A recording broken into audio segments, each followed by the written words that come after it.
Assalamualaikum warahmatullahi wabarakatuh.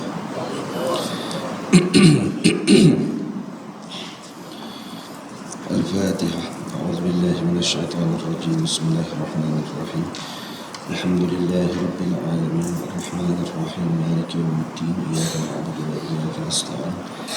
Ihdinas siratal mustaqim. Siratal ladzina an'amta 'alaihim ghairil maghdubi 'alaihim waladdallin. Bismillahirrahmanirrahim.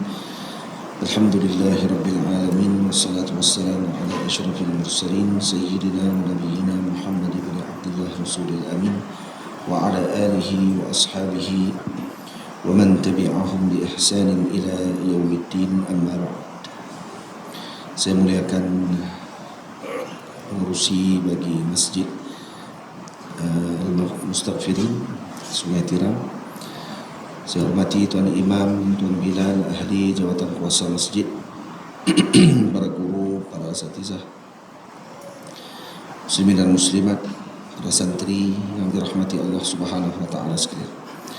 Kita panjatkan setinggi syukur kepada Allah Subhanahu wa taala pada malam ini dapat sama-sama kita meneruskan pengajian bagi kita Mursyiduz Zuwar ila Ziyaratil Akhyar, panduan bagi penziarah, bagi menziarahi para ahli pilihan di kalangan awliya dan ulama.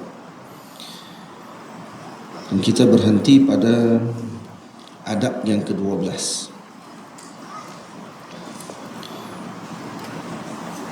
yaitu menziarahi para wali dan juga para salihin yang telah wafat. Ya, masih dalam bab itu. Pada adab yang ke-12 saya menyebutkan, yaitu menyebutkan kebaikan serta menceritakan kemuliaan sahibul maqam ketika berada di sisi maqamnya. Ini kalau Jawi muka surat 59, kalau Bumi muka surat 17. Jadi antara adab kita ketika mana menziarahi maqam ataupun kuburan para awliya ialah menyebutkan kebaikan dan menyebutkan manaqib, dibacakan biografinya di depan maqam tersebut. Ini akan melahirkan perasaan cinta dan kasih kepada sahibul maqam serta berusaha meningkatkan himmah agar mencontohi hidup mereka. Jadi kena tahu sirah hidup. Ini salah satu daripada perkara yang baik kalaulah boleh dilakukan oleh pihak yang berwajib ataupun daripada majlis agama Islam contohnya, ataupun daripada pihak keluarga yang menguruskan maqam para awliya Allah Subhanahu wa taala dari kalangan datuk mereka ataupun tokoh-tokoh masyarakat kita yang mulia. Itu diletakkan lauhah ataupun satu orang panggil apa, papan signboard yang menunjukkan manaqib orang soleh tersebut agar boleh dibaca dan kemudian diketahui bila lahirnya, bila wafatnya, apa sumbangannya kepada masyarakat, kitab apa yang beliau karang dan seumpamanya. Dan ini dilakukan dan ditulis di maqam-maqam para wali Allah Subhanahu wa taala di Mesir dan seumpama negara-negara tersebut. Kalaulah di tempat kita dilakukan demikian, tapi biasanya yang melakukan ini biasanya persendirian ataupun daripada pihak yang ahli keluarga contohnya. Kalau alangkah baiknya kalau ini diambil perhatian oleh pihak yang berwajib. Kenapa ni agar sejarah tadi kekal. Seperti mana kita ambil berat dengan bangunan-bangunan yang lama, diletakkan sejarah bangunan tersebut. Dan kita tahu siapa yang mengasaskan bangunan tadi contohnya. Ada yang lebih besar lagi daripada bangunan tersebut, yaitu para pasak bumi, awliya, para salihin, ulama yang berjuang dan juga yang telah menaburkan seluruh hidup mereka demi semata-mata untuk memberikan kebaikan kepada umat Nabi Muhammad sallallahu alaihi wasallam. Langkah baiknya kalau diletakkan papan kenyataan mengenalkan umat terhadap tempat tersebut. Berapa banyak di kalangan para wali Allah Ta'ala yang dimakamkan di setiap kampung. Kita tak kenal kata ada wali di situ. Tak kenal kata ada ulama di tempat tersebut. Kemungkinan masyarakat di tempat tadi kenal. Ya. Kita masyarakat kita di tanah Melayu kita ni dah tawaduk dah. Para uliak kita, ulama-ulama kita tawaduk orangnya. Sehingga mereka kuburan ataupun makam mereka sama dengan orang lain. Jadi tak ada beza. Karena itu dalam mazhab kita Syafi'i sendiri tidak makruh membina binaan di atas makam para awliya Allah Subhanahu wa taala. Tak makruh. Kenapa? Karena untuk membezakan di antara mereka dengan yang demikian yang bukan seperti mereka, dan apa yang disebut oleh para ulama mazhab Syafi'i litabarruk, untuk diambil tabarakah. Dalam kitab sebut. Dalam kitab fiqh kita, dalam mazhab kita Syafi'i sendiri sebut macam tu. Dan Syekh Gibril Haddad, murid kepada Syekh Syahid Muhammad Said Ramadan Al-Buti, ada menulis satu risalah dalam bahasa Inggeris berkenaan dengan persoalan membina binaan di atas maqam para wali Allah Subhanahu wa taala. Dalam bahasa Inggeris, ada dalam internet, boleh dicari berkenaan dengan perbahasan yang beliau tulis dalam bahasa Inggeris, dan beliau bermazhab Syafi'i. Dan dalam kitab-kitab mazhab disebutkan dan diceritakan tentang pandangan tentang masalah tersebut. Jadi kalaulah kita mengambil berat, kalaupun tidak dibuat binaan, maksudnya kalau contohnya kata nak kurus khilaf ataupun dan seumpamanya, walaupun sebenarnya benda itu tidak ada masalah pun, sekurang-kurangnya letak tanda, ada tanda nama, tahu siapa wali ni, siapa orang soleh ni. Kadang-kadang diasingkan ataupun dimajhulkan adalah kerana kebimbangan yang tak sepatut dibimbangi. Bimbang takut orang pi menurun, bimbang takut orang pi buat benda khurafat dan seumpamanya. Bukan itu sebabnya. Bukan itu satu zara'i. Maksudnya bukan itu yang cara untuk diajarkan oleh syarak untuk kita menutup perkara yang tidak sepatutnya. Karena Nabi membenarkan lawat maqam.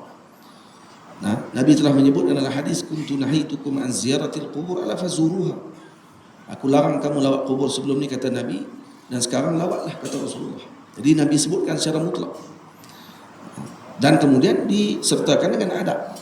Adab ketika menziarahi maqam, bagaimana adab-adabnya diterapkan, dan kemudian dijelaskan kepada umat dan mukminin, mereka sudah pasti akan meletakkan tauhid mereka hanya kepada Allah Subhanahu wa taala. Kalau mengaji sifat 20, masuk pada sifat wahdaniyah, jelas kata al-af'al yang menjadikan hanya Allah, yang memberi mudarat dan manfaat hanya Allah. Ini i'tiqadnya golongan mukmin, ahli sunnah wal jamaah, yang mereka tuduh kalau pergi ke maqam bertawassul dianggap kata minta kepada selain Allah. Ini apa ni? Siapa yang minta kepada selain Allah? Kita bertawassul karena itu ada dalam anjuran syarak. Syarak membenarkan tawassul. Bahawa banyak dalil tawassul yang telah ini bukan kitabnya. Kitab saya sebut ini kitab adab. Nak bincang hukum hakam tawassul, kitab lain. Cuma hukum tawassul dibenarkan dalam syarak dan disebutkan oleh Nabi kita Muhammad sallallahu alaihi wasallam, dan dijawab oleh para ulama, ditulis dengan risalah yang pelbagai berkenaan dengan tawassul, cukup banyak. Cuma dibutakan mata oleh sebahagian orang yang buta mata hatinya, bukan buta mata kepalanya, buta mata hatinya. Banyak dalil-dalil yang telah dibahas oleh para awliya, para ulama dalam kitab-kitab mereka. Ini bukannya dibahas pada sudut mulut saja, ditulis, dikeluarkan istidlalnya, cara bagaimana pendalilan yang dikeluarkan, kefahaman yang disalahfahami oleh sebahagian pihak yang menuduh umat ini melakukan syirik dan seumpamanya. Jadi tak akan berlaku benda itu, jangan bimbang. Kalau berlaku juga benda tersebut, maka itu bukan mewakili kepada seluruh umat Nabi Muhammad sallallahu alaihi wasallam. Kalau ada orang buat syirik contohnya, adakah itu mewakili seluruh umat Nabi Muhammad akan jadi macam tu? Nabi sendiri sebut dalam hadis, inilah akhwafu ummati ala syirk, Aku tak bimbang umatku dengan melakukan syirik, kerana umatku tak akan buat syirik. Maknanya apa dia? Kebanyakan umat Nabi tak akan buat syirik. Kebanyakan umat Nabi tidak akan buat syirik. Yang melakukan syirik tadi adalah juhala, orang yang jahil. Itu. Jadi kalau faham yang tu, insya-Allah kita tak akan meletakkan halangan pada tempat yang tak patut dihalang. Konon-konon dengan nama Sadduz Zari'ah, nak menutup jalan-jalan kemungkaran katanya, padahal tak kena dengan syarat dalam usul. Kalau mengaji usul fiqh tu tak kena tu. Karena benda tadi bukan benda yang tayakkun. Waham sahaja. Waham dalam kepala otak dengan pahaman mereka yang tak betul untuk menuduh umat ini akan melakukan syirik kepada Allah Subhanahu wa taala. Tamam? Jadi itu saranan kita lah kepada yang berwajib, ataupun kalau kata tak ni pun pihak masjid sendiri. Pihak masjid kalau tahu di dalam kawasan perkuburan di tempat dia tadi ni ada makam para wali Allah Taala, ambil berat. Ambil berat. Kalau tak boleh tulis di sana pun, di dekat makam tu tulis dalam masjid. Letak papan dekat belakang tu ada ulama-ulama yang dimakamkan di perkuburan di masjid ini. Tu. Kalau setiap masjid buat macam tu, tak akan nanti orang akan kata, Masya Allah, ramainya ulama di kampung ni, ramainya ulama yang pernah dimakamkan di tanah ni. Kan sejarah tu. Francis Light kita mengaji tahu pula mati bila, duduk kat mana, apa semua kan ni. Ulama-ulama kita sendiri tak tahu. Kan ajaib. Kita patut malu sebenarnya. Malu. Ni kalau orang yang ada penyakit dalam kepala otak dia kata, tengok, dia nak menyebarkan syirik kepada umat. Kau tanya tu, syirik apa ni? Kita kata yang pertama, kalau tak tutup dulu yang syirik tu, kita kata apa? Ini sejarah. Dan ini sejarah dulu. Yang ini pejuang-pejuang dalam umat. Kalau di negara Indonesia, ulama-ulama yang memperjuangkan tanah air mereka ni daripada penjajahan dan seumpamanya, mereka sebaris dengan general. Diletakkan di makam tadi apa dia? Makam pejuang nasional. Bukan sebut ulama saja, makam pejuang nasional. Macam tu. Kita tunggu negara letak gamak tentera saja. Mana ulama yang dianggap sebagai pejuang nasional? Yang dikenal, diketahui dari segi mulut. Dia tahu kata ni alim ni juga terlibat dalam mempertahankan negara pada waktu tersebut. Boleh. Jadi kalau kata itu diletakkan dengan baik, ambil dulu berat tentang kata ini sejarah. Ambil sejarah dulu. Ghadin nazar, tutup kata ni apa ni, orang panggil apa, benda-benda yang mereka sebutkan tadi. Jadi pihak masjid khususnya pakai ambil berat. Tahu dalam makam ni, di tempat ni ada siapa yang dimakamkan. Masjid satu lagi pula, tengok pula di mana, siapa pula yang dimakamkan di sini. Orang-orang soleh. Cari, ambil berat. Ni sampai kadang-kadang orang kampung sendiri tak tahu kata Datuk Guru dekat kampung tu. Tak kemalu ke orang. Duduk depan rumah baju tak pakai. Lepas tu orang lalu tengok, tanya duk, awak main ramai-ramai pergi mana? Buat pelik. Mereka ada lawak makam Tok Guru. Ada Tok Guru. Duduk sampai nak mati dah kat tempat tu. Dia pun tak tahu. Kafur baru buka, dia tahu. Tak mana kedai makan baru buka, tu dia tahu. Hak Tok Guru meninggal kat tempat tu, haram. Dia pun tak tahu, dia pun tak pernah pergi. Baik salah, jahil. Bab macam mana? Tak ambil berat bab tu. Tu bukan, dia kata tu bukan urusan dia. Dia kata apa faedahnya kalau duk pergi ke kubur saja, duk pergi angkat tangan tawassul, dia kata apa faedahnya, dia kata. Baik pergi kerja gila. Dia anggap macam tu, dia anggap kata benda ni tak ada kaitan apa dengan kehidupannya. Hidupnya hanya untuk materialistik sahaja. Tidak ada keterkaitan dengan spiritual. Tak bersambung dengan hati, dengan awliya dan arwahnya para wali Allah Subhanahu wa taala. Tamam? Kena ada benda tu. Insya-Allah. Moga-moga dapat perhatianlah daripada sebahagian pihak dengan perkara tersebut. Perkara ni perlu pada banyak benda. Perlu banyak sokongan daripada banyak pihak untuk melaksanakan perkara tadi, untuk menghidupkan kembali sejarah umat Nabi sallallahu alaihi wasallam, mengikat hati umat dengan agama Allah Subhanahu wa taala. Bila kita baca kisah mereka akan terbit himmah Mana tahu dengan sebab tulisan tadi yang ringkas, sebut kata dia ni macam mana kisah hidup dia sekian-sekian dan seumpamanya, maka itu akan menyebabkan mungkin seorang yang baca kisah tersebut akan terdetik hatinya untuk mengikuti jalan tersebut dan dapat pahala kepada yang tulis tadi. Di Mesir yang tulis, kerana ada, saya puji ada sebahagian pelajar Pulau Pinang ada tulis, ambil inisiatif tulis, kalau tak silap saya di makam Imam Syafi'i, kalau tak silap mereka ada tulis. Pelajar-pelajar Pulau Pinang, Satuan Pulau Pinang kalau tak silap saya, mereka buat satu frame dalam bahasa Melayu, sebab dah ada bahasa Arab, dah ada dah. Jadi mereka buat yang bahasa Melayu digantung. Jadi orang-orang Melayu yang mai tak perlu terjemah lagi, tengok dah tulis dah ada dah. Manaqib Al-Imam Syafi'i, satu frame ditulis. Tamam. Tak payah pergi yang tu di masjid, baik di pondok-pondok yang duk ada. Siapa yang asas pondok, siapa yang bina pondok tersebut. Kalau pondok tadi pondok warisan, tok guru mana yang mula pondok tadi, di pondok pun tak tulis. Pondok pun tak tulis benda tu. Artinya pondok tulis juga benda tu. Buat satu lauhah besar, tulis siapa yang asas pondok ni, pengajian apa yang dipelajari. Contohlah macam tu, tulis semua, memang banyak lah. Tulis dulu siapa pengasah-pengasah. Kalau kata pondok tu di pondok lama contohnya. Kalau kata pondok tu pondok baru, boleh tulislah dengan sesuai dengan apa yang diperlukan pada waktu tersebut dan seumpamanya. Tamam. Jadi ini perlu untuk kita lakukan sama-sama. Baik. Seterusnya, membanyakkan ziarah kepada kaum kerabat serta ahli keluarga. Ini antara adab kita yang lain. Tugas kita sebagai seorang yang hidup, iaitu membanyakkan ziarah kepada kaum kerabat serta ahli keluarga. Telah diriwayatkan bahawa ada seorang lelaki yang telah kematian ibu ayahnya dalam keadaan dia menderhakai mereka berdua. Ini ada seorang yang derhaka kepada ibu dan ayahnya, kemudian dia tidak sempat minta ampun dengan mak ayahnya.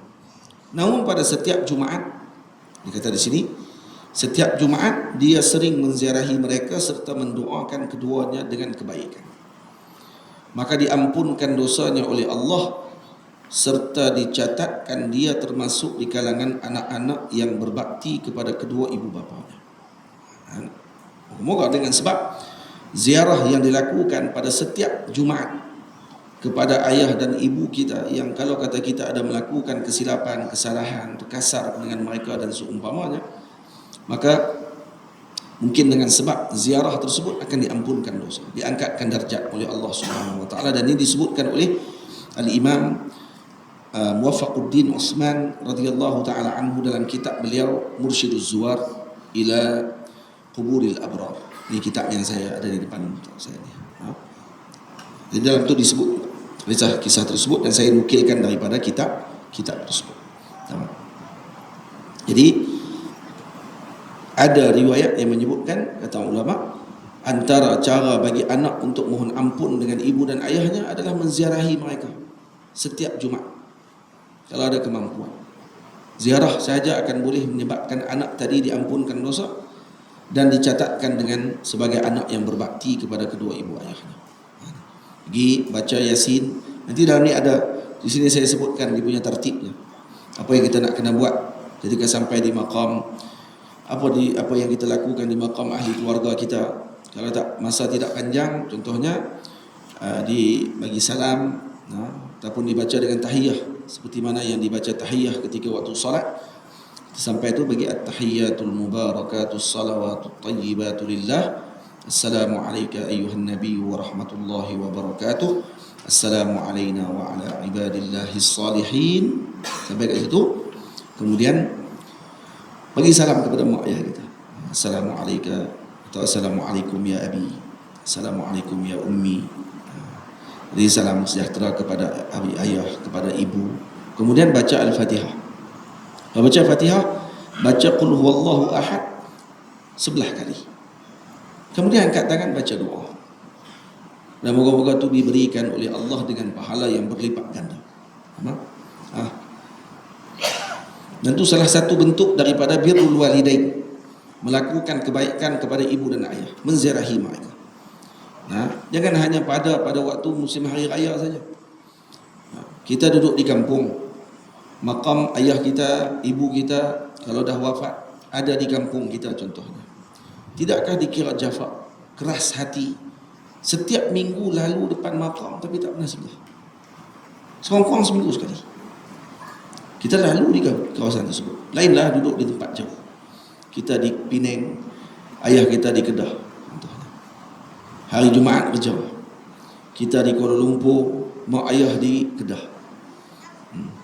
Kita di Kedah, mak ayah di Johor contoh. Jauh, jadi payah nak pergi lawat. Ayat tu lain kira. Tapi jangan tinggal setiap hari untuk hadiahkan Al-Fatihah. Bacaan Al-Quran, amalan yang kita lakukan dihadiahkan kepada mereka. Macam tu kan? Jadi kita dah jauh. Jangan jauh dengan roh. Karena arwah tidak jauh. Alam roh lebih lagi luas dibandingkan dengan alam jasadi. Alam roh kita, alam jasad kita ni ya terhijab dengan hijab yang banyak. Alam roh luar biasa. Luahnya alam roh luar biasa. Maka jangan diabaikan dengan roh tersebut. Karena kita dihidup dengan roh. Kita bukan hidup dengan jasad kita ni. Jasad kita ni adalah sebagai tumpangan kenderaan kita di muka bumi.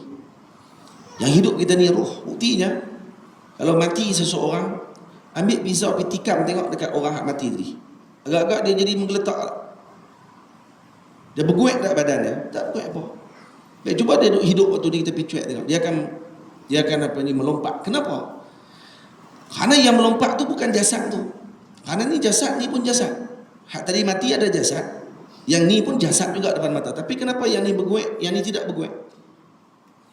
Karena yang ni ada roh, yang ni tidak ada roh. Faham? Jadi yang rasa tu apa dia? Yang rasa tu roh. Faham? Yang rasa tu roh. Kalaulah jasad anggota kita ni ada pandangan panca indera yang 5, maka roh juga ada panca indera yang 5 macam kita. Dan sebahagian awliya mengatakan bahawa roh ni adalah jasad seni, yang juga mempunyai kepala, mempunyai tangan, mempunyai kaki, mempunyai badan dan seumpama. Dan kalau roh tadi orang panggil apa, dia akan kekal. Dia tidak mati. Dan dia tempat untuk merasai kesakitan.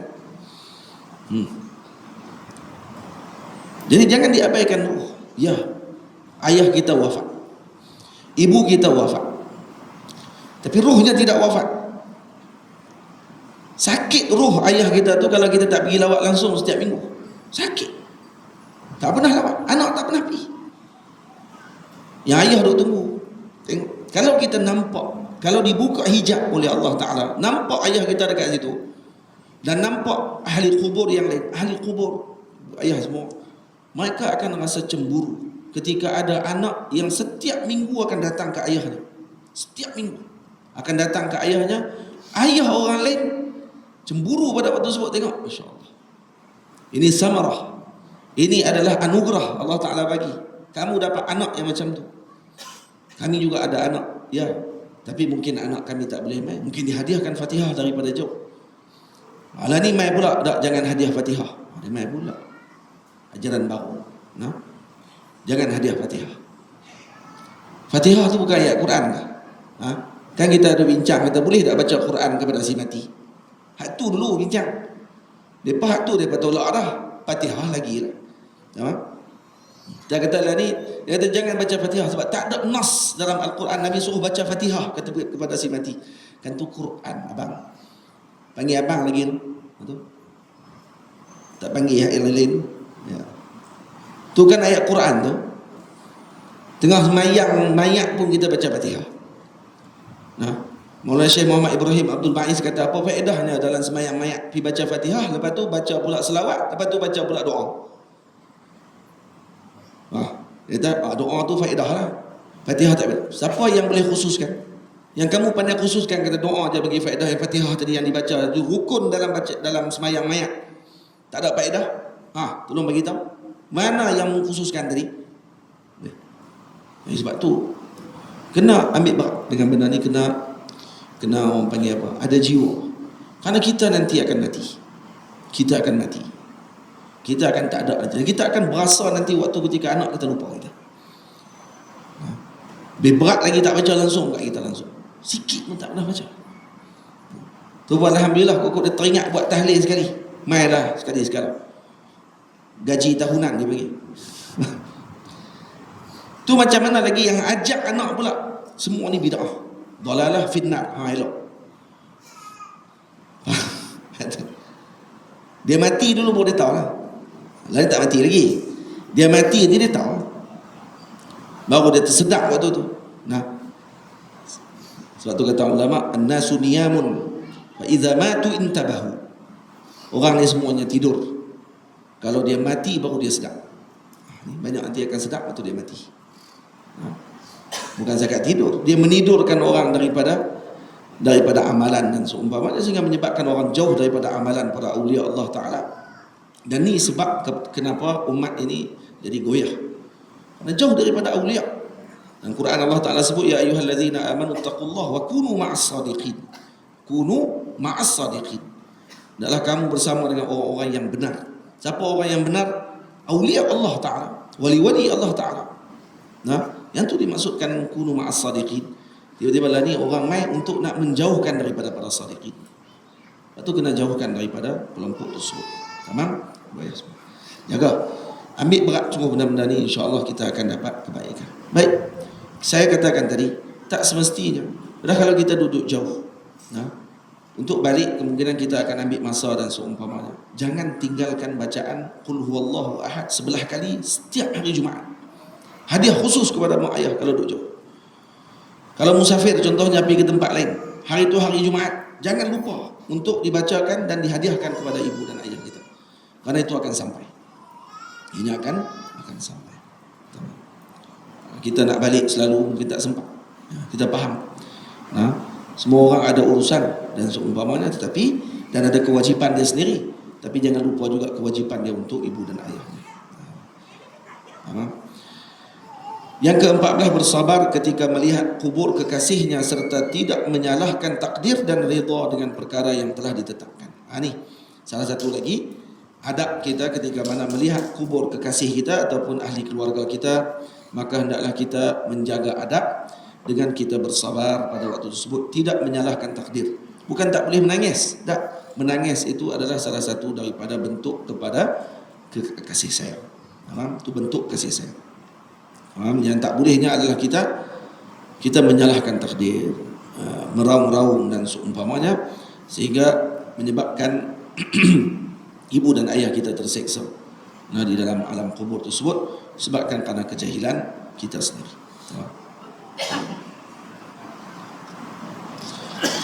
Dan kemudian ingatkan juga dengan nikmat-nikmat. Sebab tu kalau kata ada orang pergi ke makam anaknya, kitab ni disebut dalam makam anak. Karena kematian ayah, kematian ibu, kematian anak berbeza syuur, perasaan. Kematian isteri berbeza perasaan. Ini dinyatakan oleh para guru dan disebutkan sendiri dalam kitab-kitab para ulama. Bagaimana sebahagian ulama ada yang jadi anxiety terus, jadi tak mau duduk dengan orang selepas kewafatan isteri. Dan ada orang, ada di kalangan ulama aulia kibar, jadi macam hidup di dalam muka bumi Allah Ta'ala ni sekadar meneruskan hidup untuk menjalankan tugas apa yang diwajibkan kepadanya. Tersenyum depan tapi dalam hati siapa yang tahu. Para guru saya ada 2-3 orang yang demikian. Setelah kewafatan isteri mereka, antaranya guru saya yang mulia Maulana Syekh Abdul Aziz Syahawi, hafizahullah ta'ala, Syekh Syafi'iyah di Al-Azhar Al-Syarif sekarang. Syekh Abdul Aziz Syahawi umur dekat 80 tahun. Dan beliau, saya pernah dengar dengan telinga saya sendiri, dia pernah sebut, kata, saya satu hari itu saya pergi dekat beliau nak minta takhris, nak minta ada Syekh tulis sikit mukaddimah kitab saya. Tengah Syekh tulis mukaddimah, ada orang telefon dekat rumah Syekh di kampung di Merah Basal, dekat dengan Mahallah Kubra. Kemudian tengah tulis mukaddimah ni, ada orang telefon. Syekh angkat telefon. Kawan tu saya dengar, saya faham. Yang kawan tu cerita, kata dia nak cerai dengan bini dia. Adalah isu sekian-sekian nak cerai dengan bini pada waktu itu. Syekh pun bagi nasihat buat semua sekali ini. Dan Syekh marah waktu tu. Marah semua. Lepas habis tu Syekh letak telefon tu. Syekh dah jadi lain dah. Marah. Dia kata, aku heran, dia kata, dengan orang zaman tu. Sikit-sikit nak cerai. Sikit-sikit nak cerai, dia kata. Aku ni, dia kata, dengan isteri aku. Kami dah kahwin, dia kata, dekat 40 tahun. Syekh kahwin umur 19 tahun kalau tak silap saya. Masa isteri dia meninggal umur 80. Hampir umur dia 80. Berapa tahun? 60 tahun. Lebih kurang lah.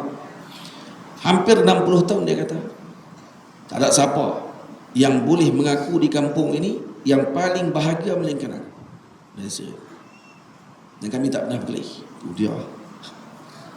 Ajaib. Nah, Syekh bini seorang tu je.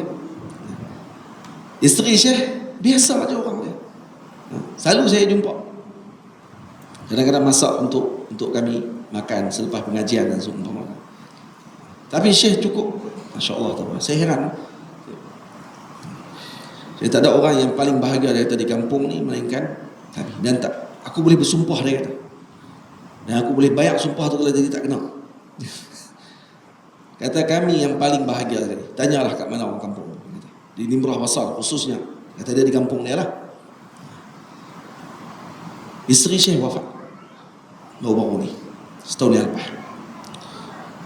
Dan saya hantar mesej dekat Syekh apa ni, ucap jazakumullah khairul jazak. Ucap itulah. Saya ucap takziah kepada anak Syekh Omar. Kemudian waktu guru saya Maulana Syekh Ahmad Mamduh mai ke Zawiyah di pondok saya, Syekh Ahmad kata dekat saya. Dia kata, kalau ada masa nanti ada kewangan lebih, bawa Syekh Abdul Aziz mai sini, dia kata. Mai ke Malaysia. Mesti dia suka, kata. Saya kata memang ada perancangan nak bawa Syekh Abdul Aziz mai ke Malaysia. Ini antara guru besar saya dalam fiqh. Yang mengenalkan saya dengan beliau, Syekh saya lah, Syekh Ahmad Mamduh. Kami pergi berdua, pergi mengaji di Nimrah Basar setiap minggu. Syekh Ahmad kata, sekarang Syekh Abdul Aziz dah lain. Pertama, dia dah tak macam dulu. Syekh tak macam dulu dah. Selepas wafat isteri dia, Syekh dah tak macam dulu lagi.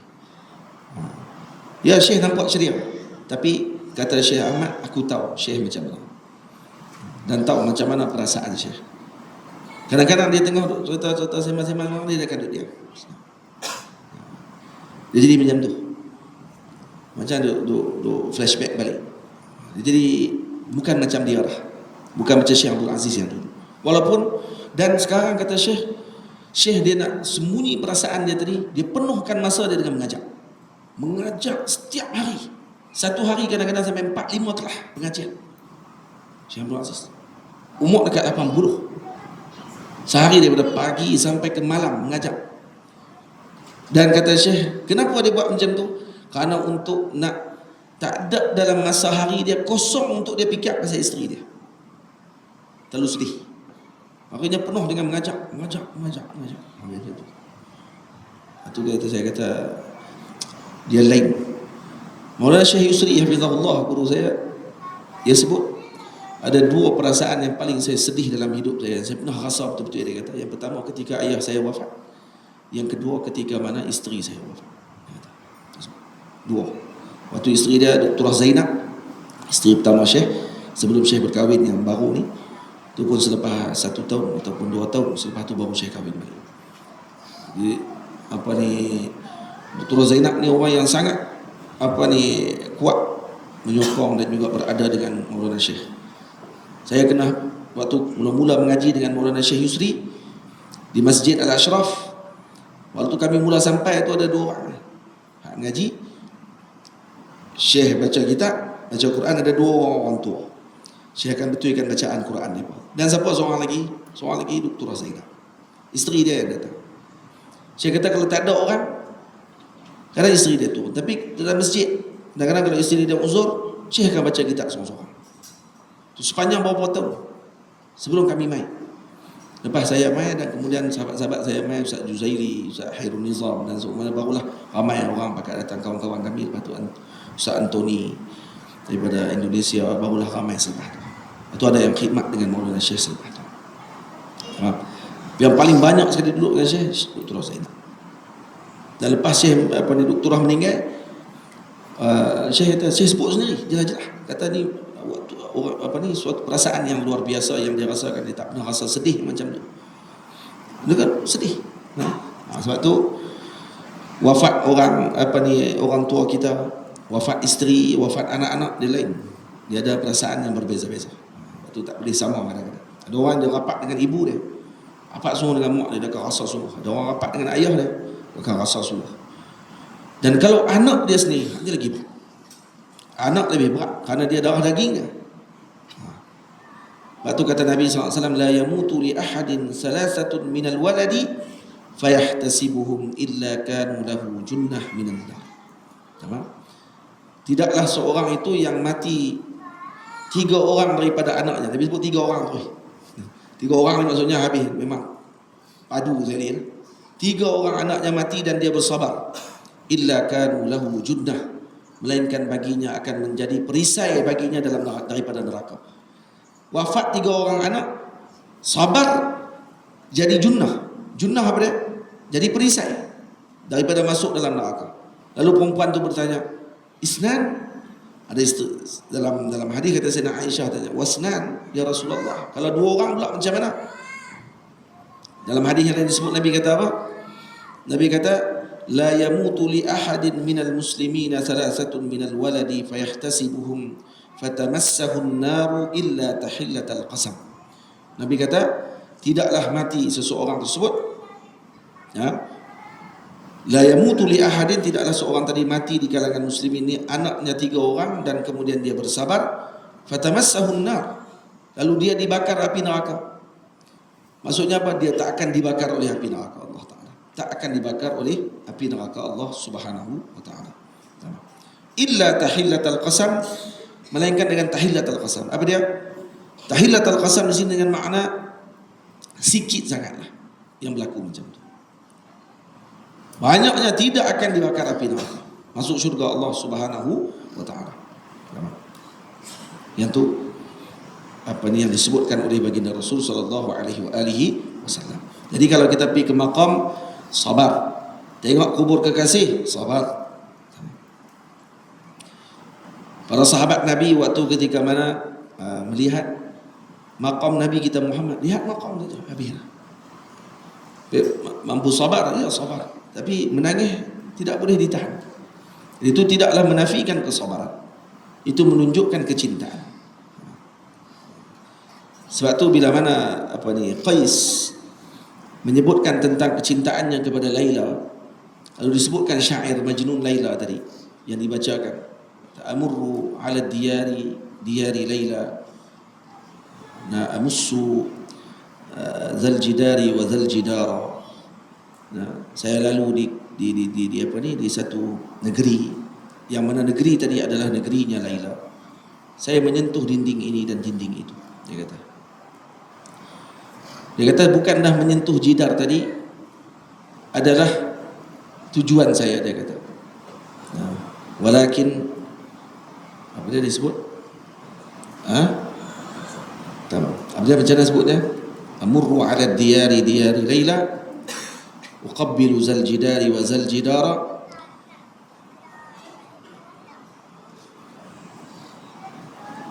wa ma hubbul jidari syaghafna qalbi walakin hubbu man sakana ad-diyara.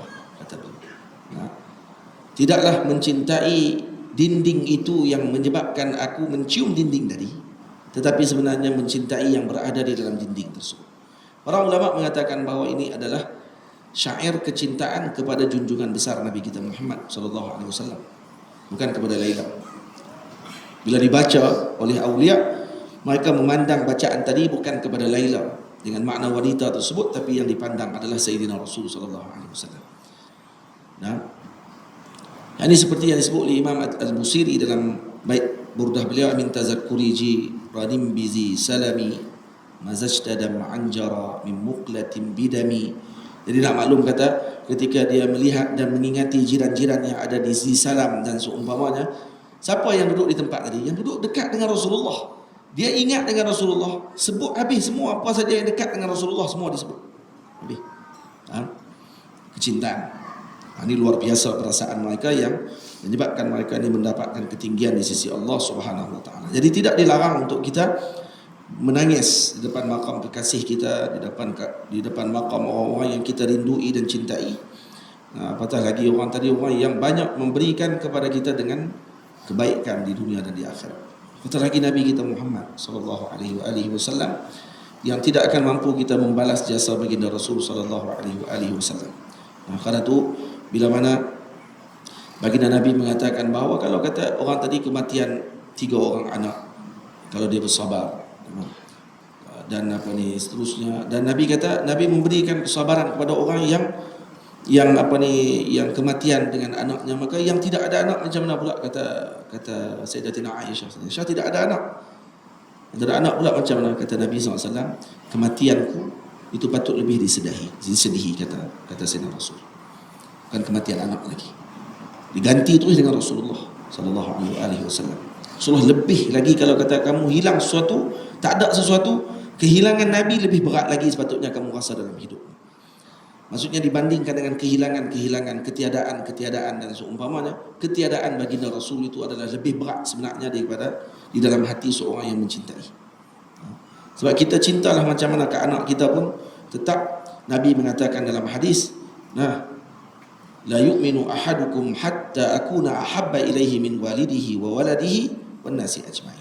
Tidaklah kamu itu dikira sempurna iman, melainkan sehinggalah aku ini paling dicintainya, melebihi dirinya, anak-anaknya dan juga seluruh mukminin.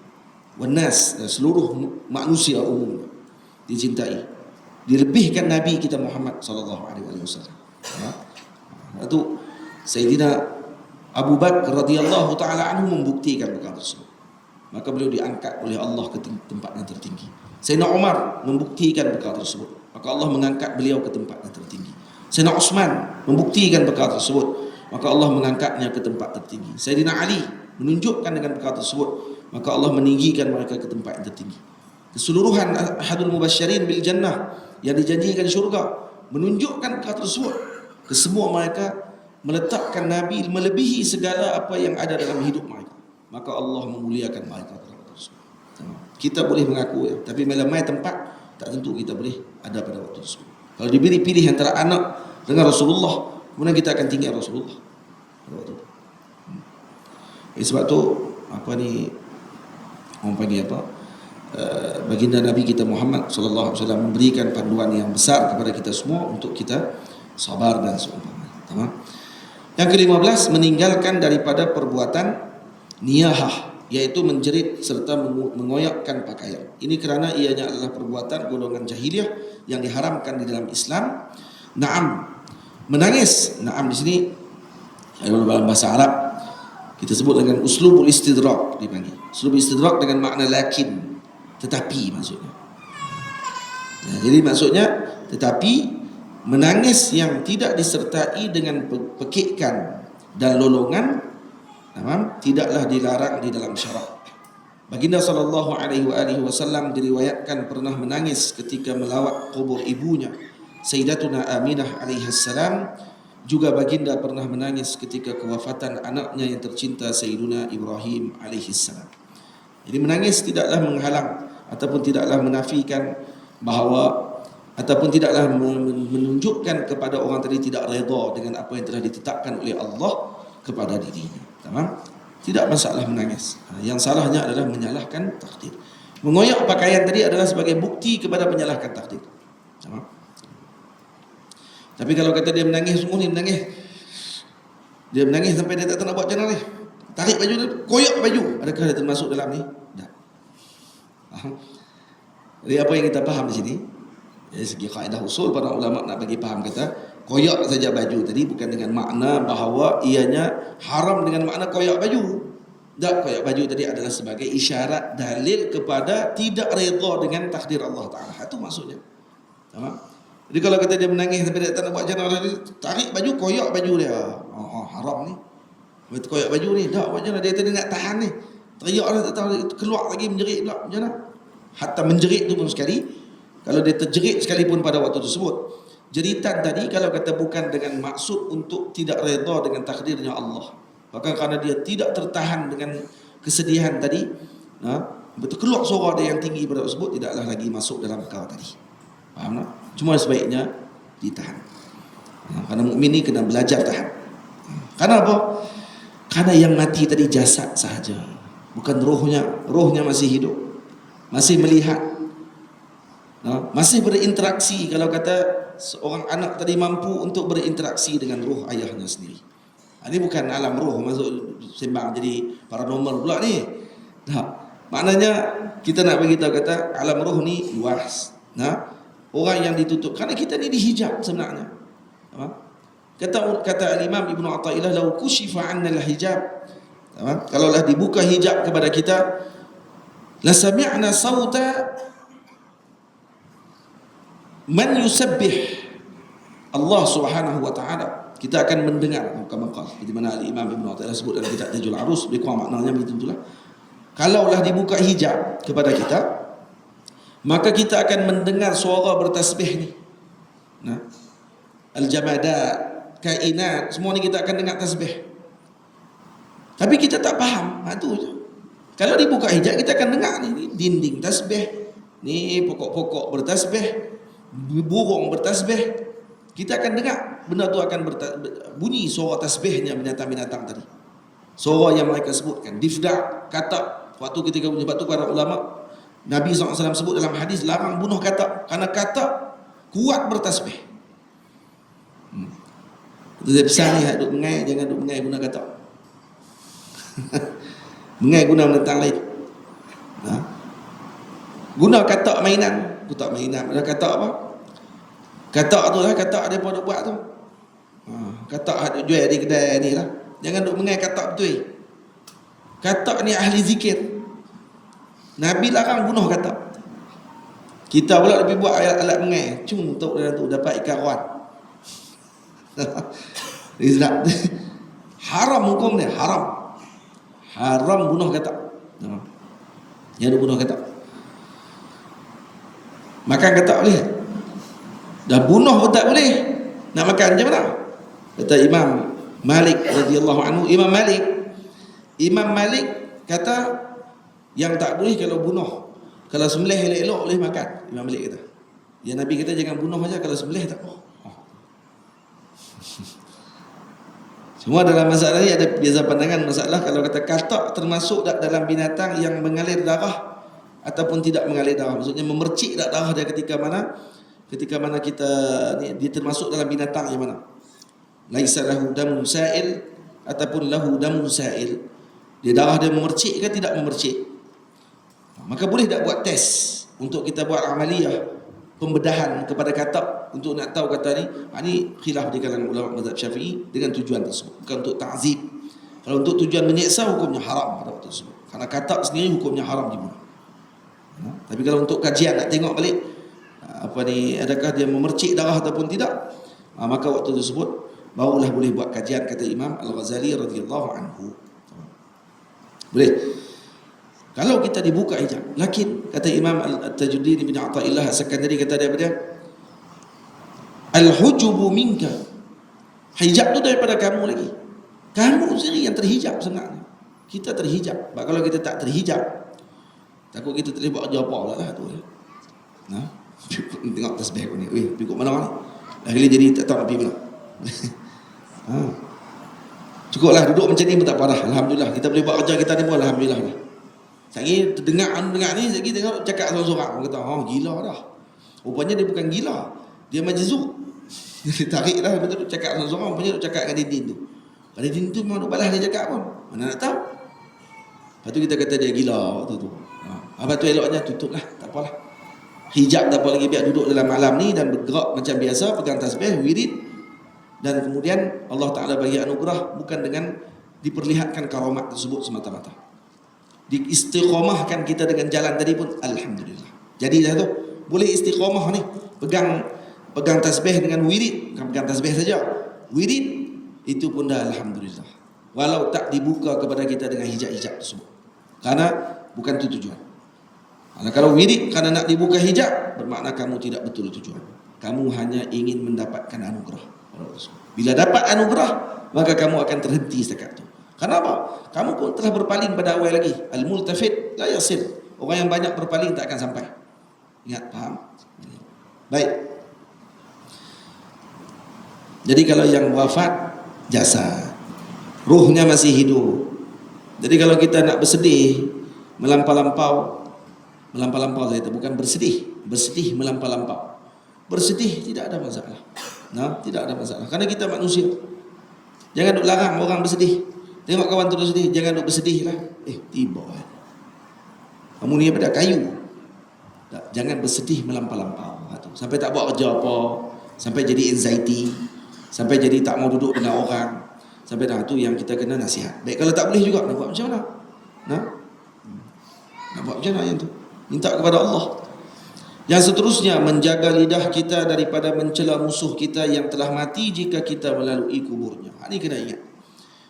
Kalau kita ada musuh, kita tengok dia mati dah, lalu kau kubur dia tengok, ni kalau nak tahu tu celaka tu tiba. Jangan. Yang ini tidak ada adab. La tasubbul amwat, kata Nabi SAW. Jangan kamu mencela si mati. Jadilah tu. Apa yang telah berlaku, itu telah berlaku.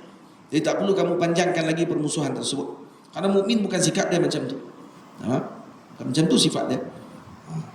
Ini kerana baginda Nabi SAW melarang seseorang mencela orang yang telah mati. Disebut tadi kan, la tasubbu al-amwat.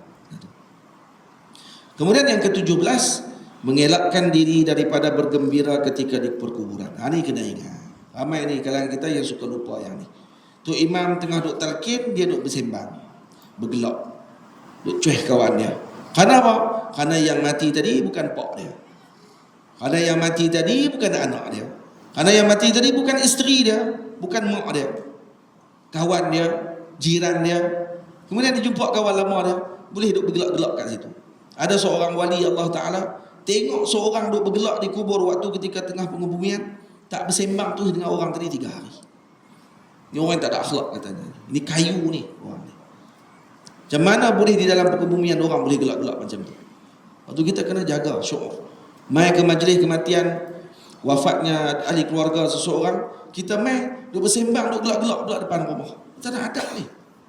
Bayang kalau kata kita duduk di tempat sebut, kita sebagai tuan rumah waktu tu tengok kawan kita tengah duduk gelak ni, kita tengah sedih ni.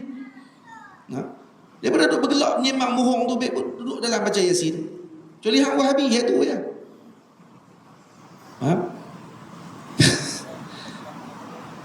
Saya kadang-kadang kalau pergi ke majlis orang meninggal apa semua kali, tengok depa duduk menyembang gelak tu, saya pergi masuk tu ataupun pergi duduk tengah-tengah tu, afdal zikri fa'alam annahu la pakai tak boleh buat apa lah tu.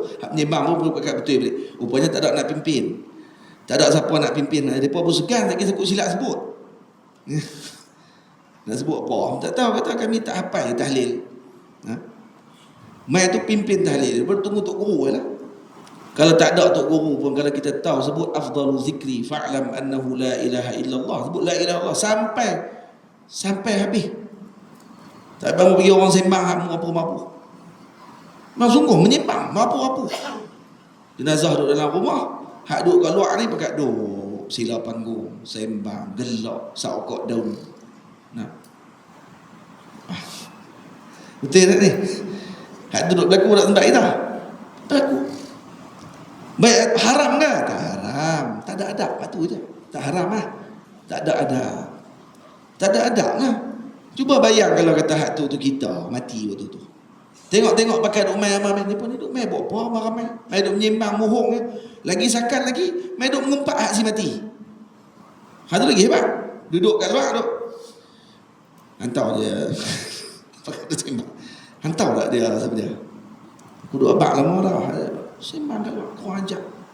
Dia ingat roh kawan tu duk dekat katil dia saja. Awak dia tak jalan. Cuma dia sepak tak rasa lah. Kalau dia sepak berasa, teruk kita. Tengok tu duduk sembang, hantar dia, oi, awak jadi macam tu. Rupanya kena sepak dengan mayat ni. Kena jaga adab tu semua. Orang kampung kita, orang-orang tempat kita ni kadang kalau kita kata macam ni, dia berasa lebih. Dia ada buat. Kata, dia seorang aja baik. Tak ada lazim pun yang tu.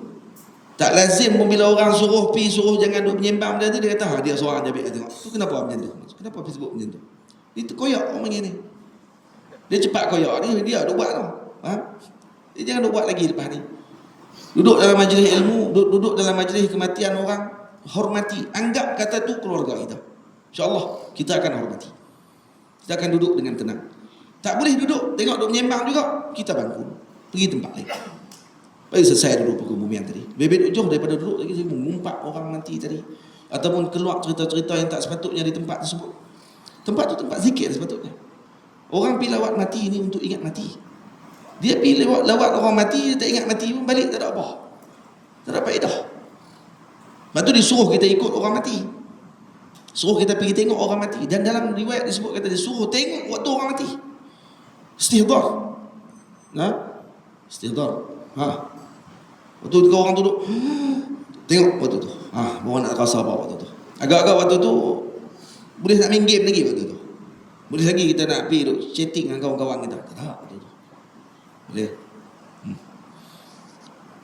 Jaga lidah kita daripada mencela musuh. Tadi kemudian mengelakkan diri daripada, sikit lagi, bergembira ketika di perkuburan. Ini kerana tangisan lebih utama dilakukan pada tempat sedemikian. Setiap tempat dia ada masanya. Lepas tu kata ulama as-sufi ibnu waqtih. Sufi itu adalah anak kepada waktunya. Dia tahu macam mana nak bermuamalah, interaksi dengan waktu tersebut. Waktu gembira, gembira, syukur kepada Allah Ta'ala. Waktu sedih, kena sedih, kena sabar, kena redha. Itu kan waktu dia. Ini waktu sedih, gembira. Waktu gembira, tapi sedih, dia terbalik ni. Waktu maulid, dia suruh orang sedih. Tak kebelik ke? Itu Bapak Syekh Ali Jumaah, orang yang tanya dekat dia, kata, kenapa dibenarkan sambut maulid? Syekh Ali kata apa? Dah kami ni orang yang suka dengan gembira. Maulid tu kan lahir Nabi SAW, kan tu kegembiraan dengan lahirnya nikmat daripada Allah Subhanahu Wa Taala. Jadi kami ni orang yang gembira. Kamu tak suka gembira, jangan duduk dengan kami. Tak payah keluar dalil lah. Kamu ni orang yang jenis keras hati, suka sedih, tak mau, jangan duduk dengan kami. Pergi duduk tempat lain. Duduk dengan kami bawah. Kami ni suka dengan kegembiraan. Waktu gembira kita gembira. Waktu sedih kita sedih. Ni hari raya pun nak sedih. Hari raya nak sedih. Tu lagu-lagu raya Melayu kita semua sedih-sedih. Sebab tak boleh nak balik raya tu sebab kira. Tapi raya tu gembira. Cuma sedih sebab benda lain. Gaji tak masuk lagi ke? Macam tu. Meletakkan sesuatu bukan pada tempatnya adalah kezaliman dan kekurangan yang nyata. Telah diriwayatkan bahawa seorang saleh telah melihat seseorang bergembira ketika menghadiri jenazah, maka beliau bersumpah tidak akan bercakap dengan orang tersebut selama 3 hari. Ini disebut oleh Sidi Abdul Wahab Sya'rani radhiyallahu taala anhu dalam kitabnya Lawaqih Anwar Qudsiyah ila ziyarati khairil bariyah. Ingatlah ziarah kubur ini sebenarnya akan menghidupkan hati, akan menerbitkan himmah sebenarnya.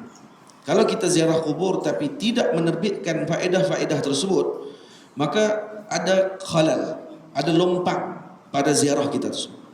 Kalau ziarah ke makam para awliya tidak datang cahaya dalam hati kita dengan semangat untuk melakukan ibadah, maknanya ada khalal. Tak ada sir yang didapatkan waktu ketika ziarah tersebut, karena dia tidak jaga adab. Tapi biasanya kalau orang tadi jaga adab dengan baik, dia akan balik dengan hasil yang tertentu. Dan itu akan dirasai oleh yang merasainya. Yang ke-18 adabnya, kata guru saya yang mulia Al-Allamah Al-Murabbi Dr. Ahmad Mamduh hafizahullah taala, dianjurkan agar kita tidak terlalu kerap melawat serta menziarahi maqam para awliya. Jangan kerap sangat. Jangan kerap sangat lawat maqam para awliya. Tiap-tiap hari nak pergi lawat. Ini pun dia akan menghilangkan juga syuur, perasaan. Tapi di kulli maqam maqal. Setiap makam dia ada dia punya ucapan dia sendirilah. Kemudian ada orang yang dia tak hilang syuurnya. Tapi kalau ambil dengan panduan Rasulullah, itu lebih baik. Karena Nabi mengatakan zur ghibban tazdad hubba. Jarang-jarangkan melawat, maka kamu akan menambahkan cinta. Akan tambah cinta dengan sebab jarang melawat. Kita kalau pergi lawat selalu sangat keluarga kita, adik kita ke duduk di kampung, pergi lawat sedia rumah dia, dia pun boring juga sebenarnya. Sebab tu yang selalu duduk berkelahi tu kes tu lah. Sebab selalu duduk sekali. Tu yang duduk berkelahi tu. Dia jarang-jarang jumpa, dia jaranglah berkelahi. Nah. Dia kalau selalu sangat jumpa ni, dia nak berkelahi, cari dah sajalah benda tak kena tu. Sebab tu kalau orang tu dia faham dengan baik, kalau dah duduk selalu dengan sekali ni, kawan-kawan duduk di asrama contohnya, suami dengan isteri, anak dengan mak, contohnya duduk sekali selalu, memang kadang-kadang dia akan ada juga lah benda tak kena tu. Tapi kalau dia bijak sana, pada waktu tersebut dia akan kata, kena muamalah macam jarang-jarang berjumpa. Tu kan bagus. Dia kena ambil akhlak budak-budak. Tu saya sebut tadi dekat Abang Safwan, tengok budak-budak berkelahi dalam rumah ni. Budak-budak kecil berkelahi, kebuk barang apa semua kali. Budak-budak ni akhlak tasawuf mereka luar biasa, akhlak sufi mereka luar biasa. Berkelahi saja, lepas tu lagi baik-baik. Okay? Curilah barang dia, ambil lah barang dia, berkelahi macam ni. Saya tak tengok baik-baik. Sebab apa? Sebab dia tak ada dendam. Kenapa kita tak boleh buat macam tu? Kerana hijab. Kerana anggap orang yang kita bertentangan tadi tu orang lain, luar daripada kita tu. Cuba anggap kata ni mak kita. Cuba anggap kata ni anak kita. Cuba anggap ni suami kita. Maka ni sahabat saya. InsyaAllah dia takkan berkelahi lama. Sat saja. Dia takkan dendam dalam hati dia. Tengok budak, akhlak budak. Tengok budak berkelahi, ambil akhlak tu. Jangan mak duk pergi berkelahi sekali. Itu yang teruknya. Anak berkelahi, mak pun duk pergi masuk campur. Tu yang jadi gila. Budak tu lagi baik balik, mak tu teruk. Sampai ke mati duk berkelahi. Padahal anak dia berkelahi ke buah pelam ya pun. Yang berkelahi jiran dengan jiran. Lepas tu ke anak dia ni berkelahi dengan anak dia lagi pergi sekolah baik balik. Hak mak sampai ke sudah duk masam muka. Sebab apa? Sebab dia terlupa hak berkelahi tadi budak. Hak yang berkelahi, hak nombor dua dia pula mak dengan mak. Mak dengan mak berkelahi, dia ambil panggil orang tua tu tak dia buat. Lepas tu jangan ada dendam. Buang dendam tu, insya-Allah akan jadi tenang. Kita akan jadi harmoni. Ambil akhlak budak. Berkelahi budak. Lagi baik balik tengok. Tengok budak-budak berkelahi macam mana. Betul? Tasawuf ni yang dikeliling kita semua. Tasawuf dikeliling kita tu tiang nak buat macam mana? Tu tiang nak buat apa? Tasawuf. Tiang tu, tiang cik. Semalam duduk di situ lah. Ni tiang ni. Semalam duduk di situ lah. Ke tiang ni duduk di sini, hak ni duduk di situ. Tak duduk situ kan? Daripada mula masjid ni siap sampai lah tiang duduk situ. Kena jadi macam tu. Duduk di mana tempat yang Allah Ta'ala tetap kat kita. Jangan duk pindah merata sangat. Semua nak jadi. Dah kena tak jadi apa kita ni? Jadi macam tiang tu. Qum haitsu aqamakallahu fik. Duduk di mana yang telah Allah Ta'ala tetapkan kamu duduk. InsyaAllah kamu akan jadi. Man sabata nabat. Siapa yang sabit duduk di satu tempat, tetap dia tidak akan berpindah dan dia tidak akan goyah dan dia akan tumbuh dengan kuat. Jadi apa? Jadi pasak. Dia suka pindah-pindah, pergi merata. Ni akhlak. Ni akhlak jibal dipanggil. Tiang ni akhlak jibal. Tengok bukit, gunung besar, duduk kat tempat tu je. Nampak? Tak gerak-gerak, gunung jerai duduk kat situ. Tapi tidak merendahkan sikit pun kata dia gunung.